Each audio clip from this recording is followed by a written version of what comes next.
महाभारत में कौरवों और पांडवों के बीच जब राज्य के बंटवारे को लेकर कलह मची तो मामा शकुनी की अनुशंसा पर धृतराष्ट्र ने खांडवप्रस्थ नामक एक जंगल को देकर पांडवों को कुछ समय के लिए शांत कर दिया। इस जंगल में एक महल था जो खंडहर हो चुका था एंड पांडवों के समक्ष अब उस जंगल को एक नगर बसाने की चुनौती थी। खंडहर नुमा महल के चारों तरफ भयानक जंगल था।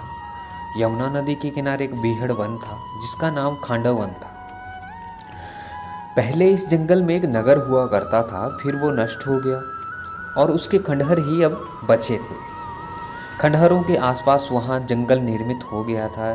यहाँ इंद्रप्रस्थ नगर बसाने के लिए इस जंगल में अर्जुन और श्री कृष्ण ने आग लगा दी।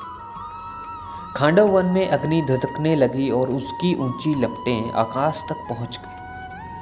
खांडव वन को अग्नि 15 दिन तक जलाती रही। इस अग्निकांड में केवल 6 प्राणी ही बच पाते हैं, जिनमें नाम है अश्वसेन सर्प, मयदानव महिषासुर, 4 खरडक शार्डग पक्षी।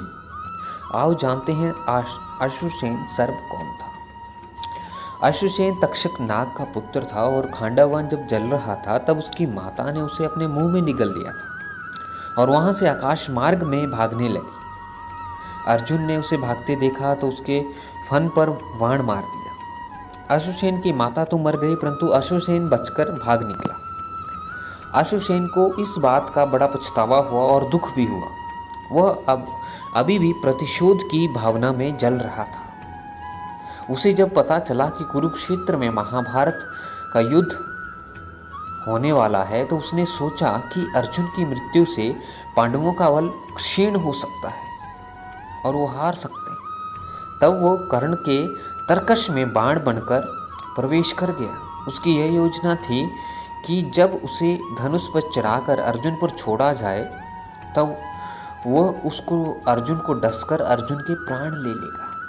कर्ण को इस बात का अंदाजा भी नहीं था, परंतु श्री कृष्ण ने अपनी दूरदृष्टि से यह देख लिया। अंततः जैसे ही कर्ण ने वह बाण छोड़ा, श्री कृष्ण ने रथ के घोड़ों को जमीन पर बैठा दिया। बाण अर्जुन का मुकुट काटता हुआ ऊपर से निकल गया। अश्वसेन जब असफल हो गया तो वह कर्ण के सामने प्रकट होकर बोला, अब की बार मुझे साधारण तीर की भांति मत चलाना।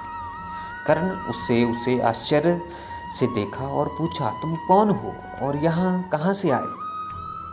तब सर्प ने कहा, हे दानवीर कर्ण, मैं अर्जुन से बदला लेने के लिए आपके तरकश में बाण मरकर जा बैठा था। कर्ण ने पूछा, क्यों? इस पर सर्प ने कहा, राजन, एक बार अर्जुन ने खांडव वन में आग लगा दी थी। इस आग में मेरी माता मेरे पिता जलकर मर गए थे। तभी से मेरे मन में अर्जुन के प्रति विद्रोह है। मैं उससे प्रतिशोध लेने का अवसर देख रहा था। वो अवसर मुझे आज मिला। कुछ रुककर अश्वसेन सर्प फिर से बोला, आप मुझे तीर के स्थान पर चला दें, मैं सीधा अर्जुन को जाकर डस लूंगा और कुछ ही क्षणों में उसके प्राण पखेरु उड़ जाएंगे। सर्प की बात सुनकर कर्ण सहजता से बोले, हे सर्पराज, आज आप ये काम जो कर रहे हैं ये गलत है। जब अर्जुन ने खांडव वन में आग लगाई थी तो उसका उद्देश्य तुम्हारी माता को जलाना और तुम्हारे माता पिता को मारना नहीं था। ऐसे में मैं अर्जुन को दोषी नहीं मानता। दूसरा, अनैतिक तरह से विजय प्राप्त करना मेरे संस्कारों में नहीं है। इसलिए आप वापस लौट जाएं और अर्जुन को कोई नुकसान ना पहुंचाएं। यह सुनकर अश्वसेन सर्प वहां से उड़कर खांडव वन लौट गए।